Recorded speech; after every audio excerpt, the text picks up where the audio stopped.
നമസ്കാര സുഹൃത്തുക്കളെ, റോഡ് അപകടം പറ്റി വഴിയിൽ കിടക്കുന്ന നമ്മളെ ആശുപത്രിയിൽ എത്തിക്കുന്നത് വെള്ളയും ഉടുപ്പിട്ട ആംബുലൻസ് ഡ്രൈവർ എന്ന മാലാഖയാണോ, അതോ കറുത്ത മനസ്സുള്ള ഒരു കാലനാണോ?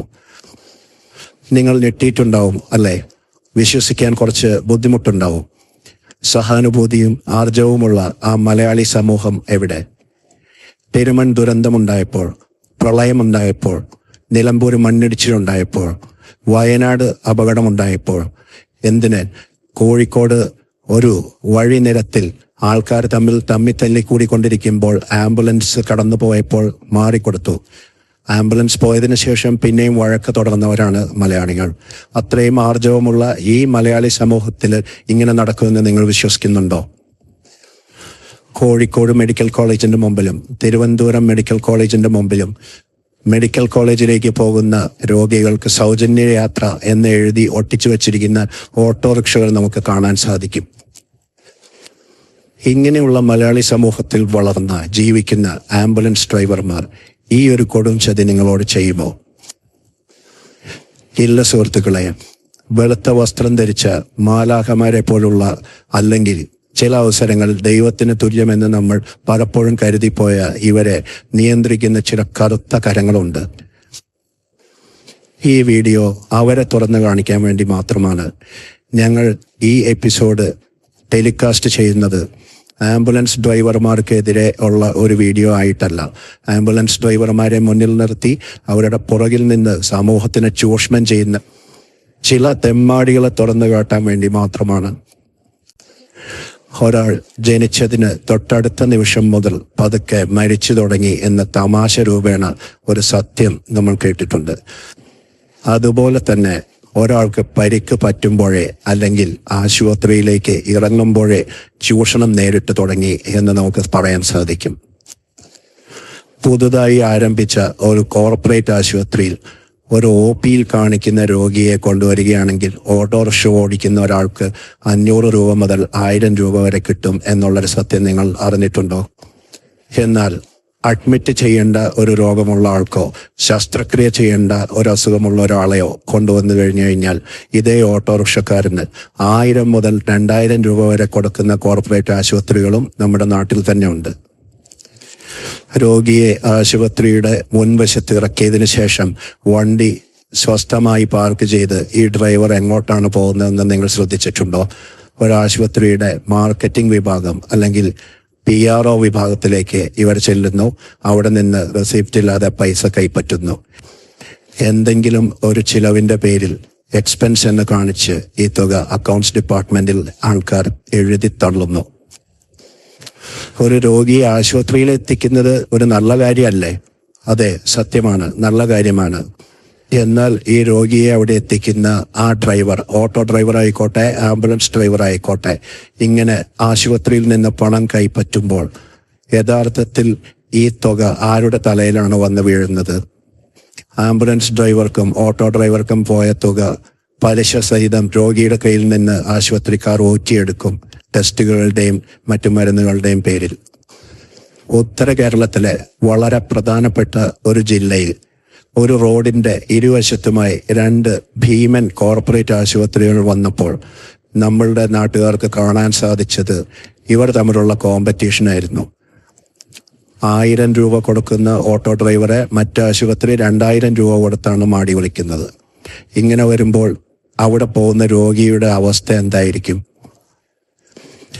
200 രൂപയുടെ ടെസ്റ്റ് 400 രൂപ കൊടുത്ത് ചെയ്യേണ്ടി വരും. 1000 രൂപയുടെ മരുന്ന് 2000 രൂപ കൊടുത്ത് മേടിക്കേണ്ടി വരും. കൂടുതൽ പൈസ കൊടുക്കുന്ന ആശുപത്രിക്ക് ഇതിൽ നഷ്ടമൊന്നുമില്ല. അവിടെ പോകുന്ന രോഗിയുടെ തലയിലാണ് ഈ അധിക ചെലവ് വന്ന് വീഴുന്നതെന്ന് നമ്മൾ ഓർക്കണം. നമ്മുടെ ആംബുലൻസ് ഡ്രൈവർമാരെന്ന മാലാഖമാരെ ഇങ്ങനെ പ്രലോഭിപ്പിക്കുമ്പോൾ അവർ അറിയാതെ വശംവദരായി പോകുന്നു. രോഗിയെയും ബന്ധുക്കളെയും വണ്ടിയിൽ കയറ്റുമ്പോൾ അവർ പറയുന്നു, ഇന്ന ഹോസ്പിറ്റൽ നല്ലതല്ല, അവിടെ CT സ്കാനില്ല, അവിടെ മറ്റേ സ്കാനില്ല, അവിടെ ചെന്നാൽ വേറെ ഹോസ്പിറ്റലിലേക്ക് വീണ്ടും പോകേണ്ടി വരും, അപ്പോൾ നല്ലത് ആദ്യമേ മറ്റു ഹോസ്പിറ്റലിൽ പോകുന്നതാണ്, അല്ലെങ്കിൽ ഈ റോഡ് ബ്ലോക്കാണ്, ഞങ്ങൾ ഇന്ന് രാവിലെ ഈ വഴി പോയതാണ്, അതുകൊണ്ട് നമുക്ക് മറ്റേ ഹോസ്പിറ്റലിൽ പോയാലേ പെട്ടെന്ന് എത്താൻ സാധിക്കൂ. ഇങ്ങനെയെല്ലാം ആംബുലൻസ് ഡ്രൈവർമാരെ കൊണ്ട് പറയിക്കുന്നത് ആരാണ്? മല്ലു വിസിൽ ബ്ലോവറിന്റെ ഉദ്ദേശശുദ്ധി മനസ്സിലാക്കിയ ഞങ്ങളോട് സഹകരിക്കാൻ തയ്യാറായ ഒരു ആംബുലൻസ് ഡ്രൈവർ പറഞ്ഞ ഒരു കഥയാണ് നിങ്ങളോട് ഇനി പറയാനുള്ളത്. പ്രൈവറ്റ് ആംബുലൻസ് ഓടിക്കുന്ന ഇദ്ദേഹം റോഡ് അപകടങ്ങളെ തുടർന്ന് സ്ഥിരമായി രോഗികളെ ആശുപത്രിയിൽ എത്തിക്കുന്നതിൽ മുൻപന്തിയിലുണ്ടായിരുന്ന ഒരാളാണ്. റോഡ് അപകടത്തെ തുടർന്ന് വരുന്ന ഇവരിൽ നിന്നും തീരെ പൈസ ഈടാക്കാതെ അവരെ സൗജന്യമായി ആശുപത്രിയിൽ എത്തിച്ചുകൊണ്ടിരുന്ന ഇയാൾ അവരുമായി വളരെ അടുത്ത് ഇടപഴകുകയും കുശലം പറയുകയും ചെയ്യുന്ന ഒരാളായിരുന്നു. ബന്ധുക്കൾ ആശുപത്രിയിൽ എത്തിയതിനു ശേഷം മാത്രം വീട്ടിലേക്ക് പോയിക്കൊണ്ടിരുന്ന ഈ ആംബുലൻസ് ഡ്രൈവർ ഇവരുടെ കയ്യിൽ നിന്ന് ഫോൺ നമ്പർ വാങ്ങിക്കുമായിരുന്നു. ഡിസ്ചാർജ് ആവുന്ന രോഗിയോടും ബന്ധുക്കളോടും ബില്ല് ആരായുന്ന ഇയാൾ അതിനുശേഷം ഹോസ്പിറ്റൽ PROയെ വിളിക്കും.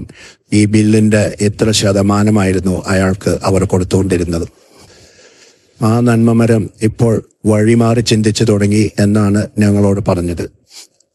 എന്തൊക്കെയാണ് ഈ കൊച്ചു കേരളത്തിൽ നടക്കുന്നത് അല്ലേ? ഇനി നമ്മളുടെ ആംബുലൻസ് ഡ്രൈവർമാരെന്ന മാലാകമാരെ ചെകുത്താന്മാരാക്കി മാറ്റുന്നത് എങ്ങനെയാണ് എന്ന് നിങ്ങൾക്കറിയാമോ? കോർപ്പറേറ്റ് ആശുപത്രികൾ ഈ ആംബുലൻസ് ഡ്രൈവർമാർക്ക് ബേസിക് ലൈഫ് സപ്പോർട്ട് ക്ലാസ്സുകൾ വെച്ചു കൊടുക്കും. ഒരു രോഗിക്ക് അപകടം പറ്റിയാൽ ആദ്യം എന്തെല്ലാം ചെയ്യണം, എങ്ങനെ CPR കൊടുക്കണം, എങ്ങനെ ഫസ്റ്റ് എയ്ഡ് കൊടുക്കണം, എങ്ങനെ മൗത്ത് ടു മൗത്ത് ബ്രീത്തിങ് കൊടുക്കണം, ഈ വക കാര്യങ്ങളെല്ലാം ഇവരെ പഠിപ്പിക്കാൻ എന്നുള്ള വ്യാജേന മീറ്റിങ്ങുകൾ അറേഞ്ച് ചെയ്യുകയാണ് കോർപ്പറേറ്റ് ആശുപത്രികൾ ആദ്യം ചെയ്യുന്നത്. അവരുടെ ആശുപത്രിയിലെ പേരെടുത്ത ഡോക്ടർമാരെ, പ്രത്യേകിച്ചും കാഷ്വാലിറ്റിയിൽ വർക്ക് ചെയ്യുന്ന എമർജൻസി മെഡിസിൻ വിഭാഗത്തിലെ ഡോക്ടർമാരെ ഈ ആശുപത്രികൾ ഇങ്ങനെയുള്ള പ്രവർത്തിക്കായിട്ട് ഉപയോഗിക്കുന്നു. അവർ ആംബുലൻസ് ഡ്രൈവർമാരെ പഠിപ്പിക്കാൻ എത്തുമ്പോൾ വളരെയധികം കൗതുകത്തോടുകൂടിയും സന്തോഷത്തോടുകൂടിയും ഇത് പഠിക്കാനായി നമ്മളുടെ ആംബുലൻസ് ഡ്രൈവർമാർ അവിടെ എത്തുകയാണ് ശരിക്കും ചെയ്യുന്നത്. എന്നാൽ ഈ ട്രെയിനിങ്ങും പഠനവും ആദ്യത്തെ സെഷൻ കഴിഞ്ഞതിന് ശേഷം രണ്ടാമതുള്ള ഒരു സെഷനുണ്ട് സുഹൃത്തുക്കളെ, അധികമാരും ശ്രദ്ധിക്കാത്തൊരു സെഷൻ. ലഞ്ചോ ഡിന്നറോ അല്ലെങ്കിൽ ഫെലോഷിപ്പോ ഒക്കെയുള്ള ഒരു സെക്കൻഡ് സെഷനിൽ PROമാരും ഹോസ്പിറ്റലിലെ മാർക്കറ്റിംഗ് വിഭാഗത്തിലെ ജോലി ചെയ്യുന്ന ആൾക്കാരുമാണ് പ്രധാനമായിട്ടും ആംബുലൻസ് ഡ്രൈവർമാരെ മീറ്റ് ചെയ്യാനായിട്ട് വരുന്നത്. ഇവിടെ വെച്ച് വളരെ സൗഹൃദത്തിൽ വളരെ ഒതുക്കത്തിൽ രഹസ്യമായി ഓരോരുത്തരോടും അവർ കമ്മീഷനെ പറ്റിയും പെർസെൻറ്റേജ് കണക്കിനെ പറ്റിയും എല്ലാം സംസാരിക്കുന്നു. ഒരു രോഗിയെ ആശുപത്രിയിലേക്ക് കൊണ്ടുവന്നാൽ എന്ത് ഇവർക്ക് കൊടുക്കും എന്നുള്ള ഒരു കാര്യം സംസാരിക്കുന്നത് ഇവിടെ വെച്ചാണ്. ഈ ആംബുലൻസ് ഡ്രൈവർമാർക്കും അവരുടെ ഫാമിലിക്കും ഇതേ ആശുപത്രിയിൽ 25% മുതൽ 50% വരെ ചികിത്സയ്ക്ക് ഇളവും നൽകുന്നു. ഓട്ടോറിക്ഷ ഓടിക്കുന്ന ചേട്ടന്മാരെ വിളിച്ച് ഇവർ മീറ്റിംഗ് നടത്തിയതിന് ശേഷം ഓട്ടോയുടെ പുറത്ത് ഒട്ടിക്കാനുള്ള ഹോസ്പിറ്റലിന്റെ സ്റ്റിക്കർ കൊടുത്തു വിടുന്നു. ഇങ്ങനെയുള്ള സ്റ്റിക്കർ ഒട്ടിച്ച ഓട്ടോറിക്ഷയിൽ പോകുമ്പോഴേ നിങ്ങൾ ഒരു കാര്യം മനസ്സിലാക്കണം. എന്താന്ന് ഞാൻ പറയുന്നില്ല. ആള് തിങ്ങി നിറഞ്ഞ ടൂറിസ്റ്റ് ബസ് ഹോട്ടലിന്റെ മുമ്പിൽ നിർത്തി കൊടുത്താൽ ഡ്രൈവർക്കും ക്ലീനർക്കും ശാപ്പാട് ഫ്രീ എന്ന് പറഞ്ഞ് നമ്മൾ കേട്ടിട്ടുണ്ട്. എന്ന് പറഞ്ഞ പോലെ ഒരു രോഗിയെ ആശുപത്രിയിൽ എത്തിക്കുന്ന വണ്ടിക്കാരനും ഇങ്ങനെ പല സൗജന്യങ്ങളും ഉണ്ട്. ഹൈവേ സൈഡിൽ നിർത്തിയിട്ടിരിക്കുന്ന പല ഹോസ്പിറ്റലിന്റെ ആംബുലൻസുകൾ നിങ്ങൾ ശ്രദ്ധിച്ചിട്ടുണ്ടാവും. കോർപ്പറേറ്റ് സോഷ്യൽ റെസ്പോൺസിബിലിറ്റി മൂലം നാഷണൽ ഹൈവേ അതോറിറ്റിക്ക് കൊടുത്തിരിക്കുന്ന ആംബുലൻസുകളല്ല ഇവ. പോത്തിന്റെ പുറത്ത് കാലൻ വെയിറ്റ് ചെയ്യുന്ന പോലെ ഈ ആംബുലൻസിനകത്ത് അപകടം നടക്കാനായി വെയിറ്റ് ചെയ്തിരിക്കുന്ന ഡ്രൈവർമാരെ നമുക്ക് കാണാൻ സാധിക്കും റോഡരികിൽ. പ്രിയപ്പെട്ട സുഹൃത്തുക്കളെ, ഈ ചൂഷണം നാളെ നിങ്ങൾക്ക് സംഭവിക്കാം, നിങ്ങളുടെ വീട്ടുകാർക്ക് സംഭവിക്കാം. ആശുപത്രികളിൽ പല ഡിപ്പാർട്ട്മെന്റുകളിലായി വർക്ക് ചെയ്യുന്ന ആൾക്കാരോടാണ് ഞങ്ങളുടെ അപേക്ഷ. ഹോസ്പിറ്റലിൽ അക്കൗണ്ട്സ് ഡിപ്പാർട്ട്മെന്റ് ഉണ്ട്, മാർക്കറ്റിംഗ് ഡിപ്പാർട്ട്മെന്റ് ഉണ്ട്, PROമാരുണ്ട്.